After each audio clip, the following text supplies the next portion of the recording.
पेसी voice की series चल रही है दोस्तों। अब तक मैं इसमें 2 टॉपिक में आपको पढ़ाने वाला हूँ। कौन के कॉन्सेप्ट ये है कि कुछ वर्ब्स के साथ में वाई का प्रयोग नहीं करते, कुछ और दूसरी प्रेपोजिशन का इस्तेमाल करते हैं, तो कौन कौन सी वर्ब्स हो जाएगी। ऐसी सिचुएशन में आपको घबराने की जरूरत नहीं, दोनों से आपके पेसी वॉइस बन जाएंगे। भैया आप में से कुछ बच्चे ऐसे होंगे कि कुछ वर्ब के पेसी वॉइस नहीं बनते, उन पर भी हम लोग चर्चा करेंगे। I gave you a beautiful gift and you were given a beautiful gift by me. A beautiful gift was given to you by me. और मैरिज एक ऐसी वर्ब होती है जिसके साथ में कोई प्रीपोजिशन नहीं आती एक्टिव वॉइस में। पेपर सेटर को पता है कि हर जगह आप बाय लगाते हो। पेपर सेटर को पता है कि तुमको क्या पता है, इसलिए वो वहीं से पूछते हैं। और आपको पता है कि जो आप बचपन से सीखते हैं वही गलती आप लिख के आते हो।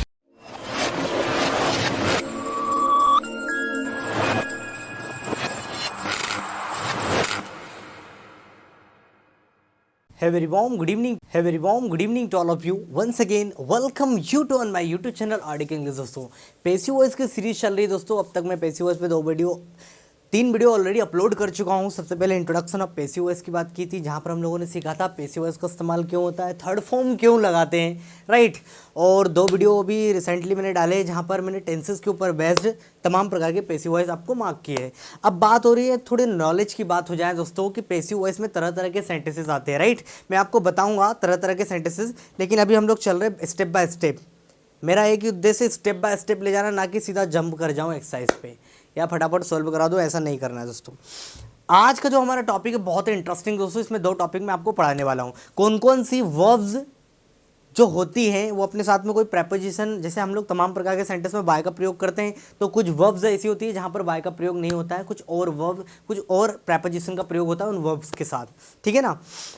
तो ये भी हम लोग सीखेंगे। कॉन्सेप्ट ये है कि कुछ वर्ब्स के साथ में वाई का प्रयोग नहीं करते हैं, कुछ और दूसरी प्रेपोजिशन का इस्तेमाल करते हैं, तो वो कौन कौन सी वर्ब्स हो जाएगी उनकी भी चर्चा करेंगे। और अगर आपके सेंटेंस में 2 ऑब्जेक्ट आ जाए, अभी तक तो एक ऑब्जेक्ट आया था आई, जैसे मैंने कहा आई बीट यू, तो यू आर बिटन बाय मी, ठीक है ना। तो यहाँ पर आई बीट यू, यू एक ही ऑब्जेक्ट है, तो उसको लेके आए तो यू आर बिटन बाय मी। लेकिन आपके सेंटेंस में 2 ऑब्जेक्ट आ जाए तो आप किस तरीके से ऐसे सेंटेंसेस के पैसिव वॉइस बनाओगे, उस पर हम लोग चर्चा करने वाले हैं, राइट। तो पहला कॉन्सेप्ट आपका यही है, if there are 2 objects in your sentences, then how will you make a passive voice of those 2 objects and which one you will refer। उन दोनों में से कौन सा रेफर करोगे। तो हमारा आज का टॉपिक ये दोस्तों, how to make a passive of double objects. अगर आपके सेंटेंस में डबल ऑब्जेक्ट आ जाते तो किस तरीके से आपको पैसिव वॉइस बनाना बहुत आसान है, मैं आपको बताता हूँ, राइट। समझने की कोशिश करो।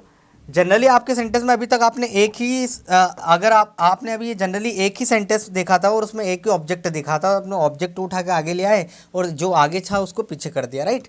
लेकिन आपके सेंटेंस में 2 ऑब्जेक्ट आए, एक डायरेक्ट ऑब्जेक्ट आ जाए और एक इनडायरेक्ट ऑब्जेक्ट आ जाए, तो ऐसी सिचुएशन में आप क्या करोगे। ऐसी सिचुएशन में दोनों से बन जाएंगे पैसिव वॉइस। ऐसी सिचुएशन में आपको घबराने की जरूरत नहीं, दोनों से आपके पैसिव वॉइस बन जाएंगे। देखते हैं, समझने की कोशिश करो। सी गेव मी, एक तो ये ऑब्जेक्ट हो गया, इस वर्ब का ऑब्जेक्ट कौन है, मी। अ ब्यूटीफुल गिफ्ट, उसने मुझे एक सुंदर सा उपहार दिया, उसने मुझे एक सुंदर सा उपहार दिया। भैया आप में से कुछ बच्चे ऐसे होंगे कि कुछ वर्ब के पैसिव वॉइस नहीं बनते, उन पे भी हम लोग चर्चा करेंगे। अभी डाउट मत लेके आओ, अभी सिर्फ स्टेप बाय स्टेप चलो, ठीक है ना। Eye flu in the sky, इसका पैसिव वॉइस नहीं बनेगा। क्यों नहीं बनेगा, ट्रांजिटिव इंट्रांजिटिव वर्ब तमाम प्रकार की चीज़ें मार्क करूंगा, अभी वहाँ पे जंप नहीं करना है। नहीं, बहुत सारे बच्चे ऐसे होते हैं, चेक तो करें सर को आता है कि नहीं, तो मैं पहले मार्क कर दूँ। हाँ अभी ये देख लो, अभी जरूरी है। एक आपका ऑब्जेक्ट ये होता है और एक ऑब्जेक्ट आपका ये है। सी gave me a beautiful gift, उसने मुझे एक सुंदर सा उपहार दिया, तो आपका एक ऑब्जेक्ट ये और एक ये, तो ये दोनों से बन जाएगा। पहले ये ऑब्जेक्ट से देख लेते, ये वाले ऑब्जेक्ट से देख लेते। आपको क्या करना है, पीछे वाला ऑब्जेक्ट लेके जाओ। अब ब्यूटीफुल गिफ्ट, अब पहले तो ये देख लो यहाँ पर B2 लगा है, मतलब पास्ट में बना है। सी गेव मी, उसने मुझे दिया, पास्ट सिंपल पास्ट, तो वॉज का इस्तेमाल करूंगा। अब ब्यूटीफुल गिफ्ट वॉज, अब ब्यूटीफुल गिफ्ट वॉज, ये गेव का थर्ड फॉर्म क्या जाएगा, थर्ड फॉर्म गिवन। अब ब्यूटीफुल गिफ्ट वॉज ये एक है सिंगुलर है, तो मैं वॉज लगाऊंगा, वॉज वर्ब में से।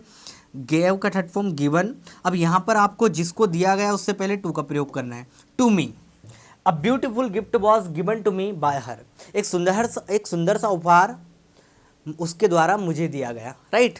आई gave you a beautiful gift and you were given a beautiful gift by me. A beautiful gift was given to you by me. ऐसा दोनों तरीके से बन जाएगा। एक तो ये तरीका है कि पहले आप क्या किया भैया, ये जो लास्ट वाला ऑब्जेक्ट उसको पहले आपने बनाया। जब लास्ट वाले ऑब्जेक्ट को उठा के लाओगे तो आपको याद रखना है जिसको उपहार दिया उससे पहले आपको टू का प्रयोग करना पड़ेगा। To me, to him, to हर।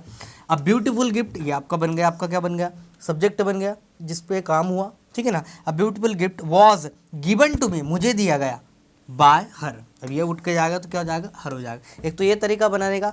दूसरा तरीका देखो, ये मी को आप आगे लेके आओगे, आई वॉज गिवन, मुझ पे काम हुआ ना, सी गिव मी, उसने मुझे दिया, तो मेरे ऊपर काम हुआ, तो मेन सब्जेक्ट हुआ है। आई वॉज गिवन, मुझे दिया गया क्या, अ ब्यूटीफुल गिफ्ट, किसके द्वारा, बाय हर।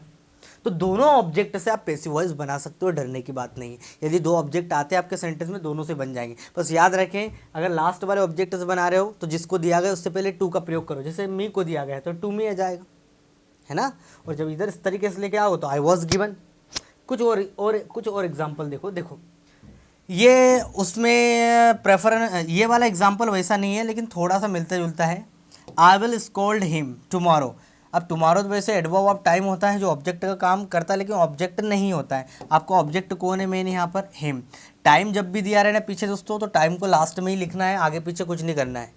टाइम को उठा के इधर आगे पीछे कुछ नहीं करना, ना टाइम बदलता है ना उसको चेंज किया जा सकता है। तो टाइम जहाँ पे रहेगा उसको वहीं पे रखना है। आई विल स्कोल्ड हिम, मैं उसे डांटूंगा, तो हिम को आगे लाओगे तो क्या हो जाएगा, ही विल बी। अब यहाँ पर विल है तो क्या हो जाएगा, will be. He will be scolded by me tomorrow, वो कल मेरे द्वारा डांटा जाएगा, उसको कल मेरे द्वारा फटकार लगाई जाएगी। Is that clear. ये सेंटेंस प्रेफर होता है डबल ऑब्जेक्टिव के ऊपर। देखो, Ram sent her some importance document, Ram ने उसे कुछ इंपॉर्टेंस डॉक्यूमेंट भेजे। एक तो देखो हर एक ऑब्जेक्ट हो गया, राम ने उसे भेजा ये हो गया, और एक सम इंपॉर्टेंट डॉक्यूमेंट ये दूसरा ऑब्जेक्ट हो गया। अब दोनों को उठा के आप बना सकते हो। पहले अगर मैं बात करूँ, इसको बना के देखें, इसको मैं आगे लेके आऊँगा तो क्या हो जाएगा, शी। अब यहाँ पर सेंट लिखा है मतलब सेकंड फॉर्म है वर्ब का, तो कहीं ना कहीं सिंपल पास्ट का है। भाई सेकंड फॉर्म कहाँ लगाते, सिंपल पास्ट में लगाते ना, हाँ है ना। तो क्या करूँगा मैं, she was sent some important documents, उसे कुछ डॉक्यूमेंट्स भेजे गए, किसके द्वारा, by Ram. She was sent some important document by Ram. एक तो ये तरीका हो गया। दूसरा तरीका, सम इंपॉर्टेंट डॉक्यूमेंट्स को पहले लिखा, टू का प्रयोग करना, याद रखना। अगर इस ऑब्जेक्ट से बना रहे हो तो इससे पहले, हर से पहले क्या लगाओगे, to. Some importance documents were, अब डॉक्यूमेंट एक से ज्यादा है, were sent to her, some importance document were sent to her by Ram. समझ में आ रहा है, दोनों से बना सकते हो, कोई दिक्कत नहीं। आई होप मेरा ये पॉइंट आपको अच्छे से क्लियर हो गया होगा, ठीक है। I gave him a beautiful mobile, I gave him a beautiful mobile, a beautiful mobile was given to him by me, a beautiful mobile was given to him by me। एक तो ये तरीका होगा, and he was given a beautiful mobile was me, he was given a beautiful mobile by me, not was me, by me, right। I made some videos for you, ठीक है ना, I made some videos for you, तो some videos were made by me for you, some videos were made by me for you, ऐसा भी आप बना सकते हो। अब आगे जाते हैं कुछ महत्वपूर्ण पॉइंट पे दोस्तों। कुछ वर्ब्स ऐसी होती है जहाँ पर बाय का प्रयोग नहीं होगा। लगभग 90% सेंटेंस में आप बाय का प्रयोग कर दोगे, लेकिन कुछ 10 या 15-20% सेंटेंस ऐसे होते हैं जहाँ पर बाय का प्रयोग नहीं होते हैं। कुछ वर्ब्स ऐसी होती है जो अपनी प्रीपोजिशन को फॉलो करती है, राइट। उसके पीछे और भी रीज़न मैं आपको भी मार्क करता हूँ कि क्यों बाय नहीं लगाते हैं, राइट। अभी फिलहाल ये देखो यहाँ पर आप देख पा रहे हो, surprise, annoyed, shocked, alarm, disappointed, displeased, distressed, astonished and laughed. और एक आ जाएगा बेग्स्ड, यहाँ पे नहीं लिखा मैंने, बेग्स्ड याद आ गया, मैंने लिख दिया। इन तमाम प्रकार की वर्ब के साथ हम लोग ऐड का प्रयोग करते हैं। किसका प्रयोग करते हैं भैया, ऐड का प्रयोग करते हैं पैसिव वॉइस में। किसका प्रयोग करते हैं, ऐड का प्रयोग करते हैं पैसिव वॉइस में, बाय का नहीं करते। सर ऐसा क्यों होता है बेटा, ऐसा इसलिए होता है, use at instead of by को काटना है। ऐसा इसलिए होता है कि ये तमाम प्रकार की वर्ब जो होती है ना, यहाँ पर जो बाय होता है हम किसके लिए लगाते हैं, डूअर के लिए लगाते हैं। मतलब बाय के बाद में कोई जिंदा इंसान होना जरूरी है, by me, by you, by her, by them, ठीक है ना। अगर मैंने बोला for example, you surprised me, तो I was surprised at by you. जब किसी इंसान से आप सरप्राइज होगा तो दोनों प्रपोजिशन एक साथ में जाएगी, एट भी आ जाएगा और बाय भी आ जाएगा। लेकिन उसके बिहेवियर से अगर आप सरप्राइज होते हो तो एट हिज बिहेवियर लिखा जाएगा। कैसे, आगे देखो, दोनों समझने की कोशिश करो। एक्टिव वॉइस है, ही हिज बिहेवियर एनॉयड मी, उसका जो बर्ताव है मुझे क्या करता है, तंग करता है। अब ये बर्ताव जो तंग करता है वो कोई इंसान तो है नहीं, वो बर्ताव है, उसका व्यवहार है। इंसान तंग नहीं कर रहा, उसका बर्ताव कर रहा है। तो वाई बिहेवियर लिखना गलत है, एट हिज बिहेवियर लिखना प्रेफरेबल माना जाएगा। कैसा कहा, ही इज बिहेवियर एनॉयड मी। अब मी को आगे लाऊंगा तो क्या हो जाएगा आई, अब यहाँ पर लिखा है B2 लिखा है, आई वॉज एनॉइड, लगाना क्या है भैया एनॉइड के साथ at, I was annoyed at his behaviour, मुझे उसके बर्ताव से क्या है चिढ़ आती है, या मैं उससे बर्ताव से क्या हूँ चिढ़ा हुआ हूँ, या उसके बर्ताव ने मुझे क्या कर दिया चिड़चिड़ा कर दिया, है ना, परेशान कर दिया, तंग कर दिया, उसके बर्ताव के द्वारा मैं क्या हूँ चिढ़ा हुआ हूँ, राइट। इसका हिंदी मत निकालो आप, जनरली इसको इस तरीके से एग्जाम के पॉइंट ऑफ व्यू से इनको याद रखो कि भैया इन तमाम प्रकार की वर्ब के साथ हम लोग ऐड का प्रयोग करते हैं, बाय का प्रयोग नहीं करते। रीज़न मार्क किया क्यों, क्योंकि बाय होता है डूअर के लिए और ये डूअर नहीं है। बिहेवियर के द्वारा अगर कोई चिड़चिड़ा हो रहा है तो वो बिहेवियर कोई डूअर नहीं है, वो इंसान नहीं है, वो बर्ताव है ना आपका। ही इज़ बिहेवियर सरप्राइज्ड मी, उसके जो बर्ताव उसने मुझे क्या कर दिया आश्चर्यचकित कर दिया, तो मैं उसके बर्ताव के द्वारा आश्चर्यचकित हो गया, उसके द्वारा नहीं उसके बर्ताव के द्वारा। तो I was surprise eight his behaviour, मैं उसके बर्ताव पर क्या हो गया, उसका जो व्यवहार था बर्ताव था उसका जो तरीका था उसमें मैं क्या होगा आश्चर्यचकित हो गया, या उसके बर्ताव ने मुझे क्या कर दिया आश्चर्यचकित कर दिया। तो I was surprise eight his behaviour, याद रखो सरप्राइज्ड हो एनॉयड हो सबके साथ एट का प्रयोग होता है। तीसरा एग्जाम्पल देखो, the news of a death shocked मी, उसकी मृत्यु ने मुझे क्या कर दिया शॉक्ड कर दिया। Simple part, the news of a death shocked मी, उसकी मृत्यु ने मुझे शॉक्ड कर दिया। तो क्या करोगे I was shocked, I was shocked at the news of a death.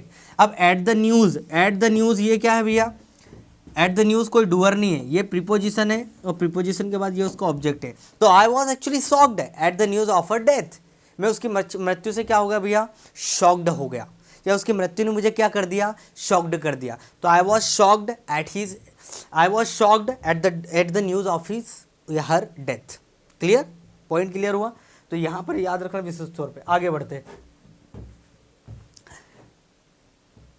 और example, the news shocked me, news ने मुझे शॉक्ड कर दिया तो I was shocked at the news, मैं न्यूज़ पे क्या होगा शॉक्ड होगा। बाय न्यूज़ नहीं आएगा, न्यूज़ कोई इंसान थोड़ी ना है तो आप बाय लगाओगे, तो इनके साथ इस कारण यहाँ पर एट का प्रयोग होता है। तो I was shocked at the news, मैं न्यूज़ से क्या हो गया शॉक्ड हो गया। शी लाफ्ड एट मी, हाँ अब यहाँ पर देखो शी लाफ्ड एट मी, वह मुझ पर हंसी, वह मुझ पर हंसी। अब इधर देखो I was laughed eight bye हर, अब यहाँ पर बाइक से पहले तो हर आएगा, क्यों आएगा बाय से पहले हर आएगा क्योंकि उसके द्वारा मुझ पर हंसा गया, लेकिन लाफ्ड के साथ एट भी लगा है, एट भी लगा है, क्योंकि ये जो लाफ्ड वर्ब होती है किसको फॉलो करती है एट को फॉलो करती है। एट परमानेंट रहेगा लाफ के साथ में, ठीक है ना। अगर यहाँ पे मैं हर नहीं लगाऊं, ये बाय इतने आई वॉज लाफ्ड मुझ पे हंसा गया, आई वॉज लाफ्ड ये भी सही है, लेकिन उसके द्वारा मुझ पे हंसा गया। अब यहाँ पर डूअर आ गया भैया, क्या आ गया डूअर आ गया, किसके द्वारा हंसा गया उसके द्वारा, तो वो डूअर आ गया तो डूअर से पहले बाय लगा सकते हो। ये एट किसके साथ आया है लाफ्ड के साथ आया है, यहाँ वो लॉजिक मत लगाना। तो इनके साथ जब कोई इंसान आएगा तो दोनों आ सकते हैं, एट और बाय दोनों आ सकते हैं, क्योंकि वो डूअर के लिए तो आप बाय के प्रयोग करोगे ना, डूअर के लिए बाय का प्रयोग करोगे, और एट जो रहेगा वो वो वर्ब को फॉलो करेगा, वो वर्ब के साथ में आ जाएगा, ठीक है ना। तो आई होप मेरा पॉइंट आपको अच्छे से क्लियर हो गया होगा कि क्यों कब आता है और कब नहीं आता है। चलिए आगे बढ़ते हैं हम लोग। चलो आगे देखिए कुछ वर्ब्स और ऐसी हैं, use to instead of by, आपको बाय का प्रयोग नहीं करना है, टू का प्रयोग करना है इन वर्ब के साथ। ऐसा क्यों होता है सर, ऐसा इसलिए होता है, जैसे मैंने आपको अभी रीज़न मार्क किया, यहाँ पर भी देखो वही रीज़न है। कुछ वर्ब होती है मैरिड, नो, ऑब्लिग्ड, ये तमाम प्रकार की वर्ब के साथ हम लोग पैसिव वॉइस में टू का प्रयोग करते हैं, याद रखना। और मैरिज एक ऐसी वर्ब होती है जिसके साथ में कोई प्रीपोजिशन नहीं आती एक्टिव वॉइस में। Ram married Sita, simple past. I married you, you married me, with from कुछ नहीं लगाना है एक्टिव वॉइस में, बस पैसिव वॉइस में टू का प्रयोग होता है मैरी, नो और ऑब्लिक के साथ। कैसे, मैंने कहा राम मैरिड सीता, कुछ बच्चे यहाँ पर विथ लगा के जाते हैं, एक्टिव वॉइस की बात हो रही है, टेंस है ना भैया, ये एक्टिव वॉइस है, हेलो ये सिंपल पास्ट टेंस है। राम मैरिड सीता, राम ने सीता के साथ विवाह किया, राम जी ने सीता के साथ विवाह किया, तो अब सीता जी क्या है आगे उठ के आ गए, Sita was married to Ram, तो सीता का विवाह किससे हुआ या किया गया, राम के साथ किया गया, राइट। तो यहाँ पे याद रखना पैसिव वॉइस में मैरिड के साथ क्या लगाएंगे भैया टू का प्रयोग होता है, बाय विथ फ्रॉम का प्रयोग नहीं होता है। मैरी के साथ टू, नो के साथ टू लगाते हैं, you know me, I am known to you, you know me, तुम मुझे जानते हो, यू नो मी, तो I am known to you, मैं तुम्हारे द्वारा जाना जाता हूँ। हिंदी मत निकालो, हिंदी उतना प्रेफरेबल नहीं रहेगा, वो इंग्लिश में बोलना ज़्यादा बेहतर रहेगा, ठीक है ना। तो Ram married Sita and Sita was married to Ram, इस तरीके से लिखा जाएगा। I married you and you were married to me. I married you and you were married to me, ठीक है ना। इधर एक्टिव वॉइस देखो, सी नोज मी, वह मुझे जानती है, मैं उसके द्वारा जाना जाता हूँ, right. I am known to him, मुझे उसके द्वारा पहचाना जाता है। हिंदी आ जाती है, क्या करें, निकालने की ज़रूरत नहीं, लेकिन आ जाती है। I am known to him, know के साथ भी टू का प्रयोग होता है, ये हमेशा याद रखना भैया, ये एग्जाम में एरर यहीं से बनती है। हेलो कॉम्पिटिटिव एस्पिरेंट्स, हो रहे हैं क्या? एग्जाम में भैया गलतियाँ यहाँ से बनती है, आपको ध्यान में रखना। जो मेरा भाई और बहन एकदम नए हैं, जिनको कुछ नहीं आता है, उनके लिए चीज़ें कॉन्सेप्ट बारीकी से मैं बता रहा हूँ, राइट। और मेरे स्पोकन के मेरे डियर फ्रेंड्स सभी देख सकते हैं, नो प्रॉब्लम, नॉलेज के लिए देखिए, कोई दिक्कत नहीं। तो समझ में आएगा क्यों लगाते हैं, नो के साथ टू, मैरी के साथ टू। अगला कॉन्सेप्ट की ओर बढ़ते हैं। देखो, विथ का प्रयोग करना, आपको बाय का प्रयोग नहीं करना है। किन वर्ब्स के साथ, किन वर्ब्स के साथ आपको इसको थोड़ा बड़ा कर दूं क्या भैया, ठीक है भैया। हाँ, अगला कॉन्सेप्ट देखो, आपको विथ का प्रयोग करना, बाय का प्रयोग नहीं करता। किन के साथ, प्लीज्ड दिख जाए आपको, डिसगस्टेड दिख जाए, इम्प्रेस्ड दिख जाए, ओके फाइन।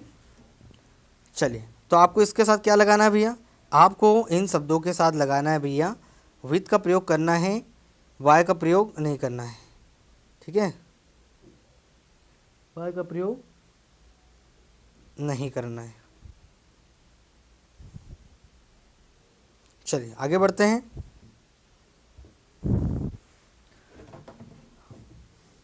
तो देखो, इनके साथ आपको विथ का प्रयोग करना है, बाय का प्रयोग नहीं करना है, right.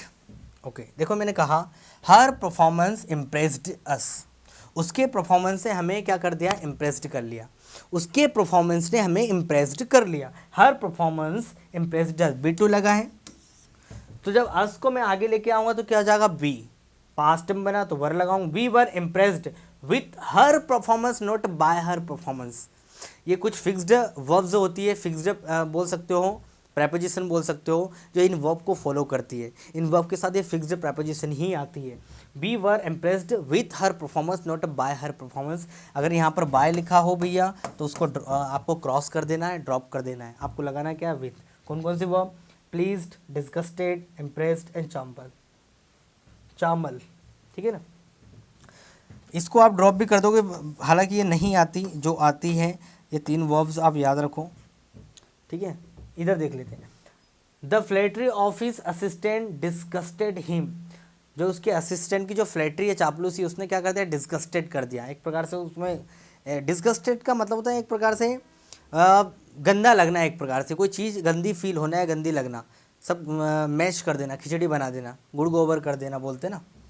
The flattery office assistant disgusted him, तो he was disgusted with the flattery office assistant, क्या आएगा, हिम को आगे लाया तो क्या होगा, ही वॉज, पास्ट में बना है, डिस्गस्टेड लिखा है तो वॉज लगाऊंगा, डिस्गस्टेड वैसे वैसे लिखना है, disgusted, he was disgusted with the flattery of his assistant, इस तरीके से बनेगा, राइट। एक सेंटेंस और था शायद, थोड़ा सा टेढ़ा लग रहा था मेरे को। एक क्वेश्चन है, यू प्लीज्ड मी, तुमने मुझे खुश कर दिया, तो आई मी जब आगे आया क्या, I was pleased with you, मैं तुमसे खुश हुआ, मोगेम्बो खुश हुआ।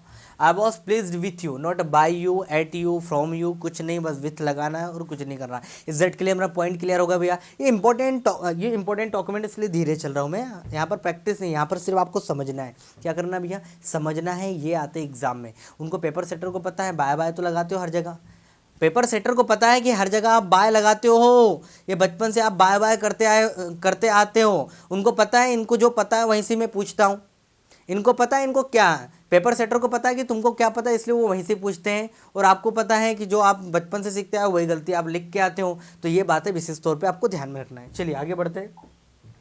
आगे देखो भैया, कुछ वर्ब और होती है, मैंने सभी लिख डाली भैया, इनका प्रयोग करना, बाय का प्रयोग नहीं करता। किन के साथ, इंटरेस्टेड, जब भी इंटरेस्टेड सब बजा इन, इंटरेस्टेड इन होता है, कंसिस्टेड इन होता है, कंटेंड इन होता है, बर्न्ट इन होता है, ऑब्जर्व्ड इन। कब, सेंटेंस के ऊपर डिपेंड करता है कैसे इस्तेमाल किया गया। सेंटेंस देखो, मैंने कहा आर्ट इंटरेस्ट मी, आर्ट में मेरा इंटरेस्ट है, या आर्ट मुझे क्या करती है, आकर्षित करती है, इंटरेस्ट करती है, राइट। अगर मान लो ऐसा सेंटेंस आता है, आर्ट इंटरेस्ट मी, अब इंटरेस्ट आपकी कोई एक्शन नहीं दिखा रही है, आपका स्टेट बता रही है। क्या बता रही है? स्टेट। स्टेट यू बोल सकते हो क्योंकि आपका एक्शन नहीं हो रहा है। तो ऐसा अगर सेंटेंसेस आ जाए तो आपको इनके साथ में क्या लगाना है? इन, आपको इनका प्रयोग करना है। I am interested in art, मेरा इंटरेस्टेड किस में है? आर्ट में। तो I am interested in arts. You interest me, I am interested in you. You interest me, I am interested in you. I, ठीक है ना। उसी प्रकार देखो बर्नट, बर्न का थर्ड फॉर्म बर्नट लगा हुआ है। The fire burnt the house, आग ने घर को जला दिया, आग ने घर को जला दिया। अब इसका पैसिव वॉइस क्या बनाओगे? क्या आग के द्वारा घर जला? ना, आग में घर जला, ना कि द्वारा घर जला। ये भी आया है क्वेश्चन एग्जाम में। तो लगाओगे the house was burnt in the fire, not by the fire. ये गलती विशेष तौर पे ध्यान रखना भैया, यहाँ पे आपको वो बाय लगा के दे देंगे, बाय को आपको ड्रॉप करना है। The house was burnt in the fire, not by the fire. Is it clear? आगे बढ़ते हैं। This pot contains milk, this pot, यह पॉट, पॉट का मतलब समझते हो आप? मटका। कंटेन्स दूध से क्या है? भरा हुआ है। ये जो मटका है दूध से भरा हुआ है। स्टेट बता रहा है मटके का, एक्शन नहीं हो रहा है, स्टेट बताया जा रहा है, राइट? State of being. अब जब इसका पैसिव वॉइस बनाओगे तो आप बनाओगे milk is contain in this pot, not by this pot. इस मटका, यह मटका दूध से भरा हुआ है, यह मटका दूध से भरा हुआ है। मिल्क इज कंटेन, यह दूध मटके में भरा हुआ है। Milk is contain in this pot, दूध इस मटके में भरा हुआ है। इस तरीके से बनाओगे, इनका प्रयोग करोगे। मिल्क को आगे लाए, इज लगाए, हमको पता है फर्स्ट फॉर्म लगाए, एस लगाए, इज लगाएंगे, कंटेन का third form contain in this pot, in this pot. Last question देख लो भैया। The topic might interested student, the topic might interested student, हो सकता है ये टॉपिक बच्चों के अंदर इंटरेस्ट जगा दे, हो सकता है टॉपिक बच्चों के अंदर इंटरेस्ट जगा दे। इसका पैसिव वॉइस अगर आ जाए तो आप बोलोगे द स्टूडेंट्स, हालांकि द नहीं, the topic might interested the student. तो द स्टूडेंट्स माइट भी, यहाँ पर द लगा लेना दोस्तों, है ना, ये वाला। तो द स्टूडेंट माइट भी इंटरेस्टेड। देखो मॉडल वर्ब के भी हम लोग पैसिव वॉइस सीखेंगे। जब भी कैन हो तो कैन भी हो जाता है, कुड हो तो कुड भी हो जाता है, शुड है तो शुड भी हो जाता है, हैज़ टू होता है, हैज़ टू भी, वो अलग चीज़ हो जाती है, फाइनाइट नॉन फाइनाइट। फिलहाल जो मेन 9 मॉडल वर्ब्स होती है उनके पैसिव वॉइस में ये माइट का माइट भी हो जाता है, कैन का कैन भी, मे का मे भी।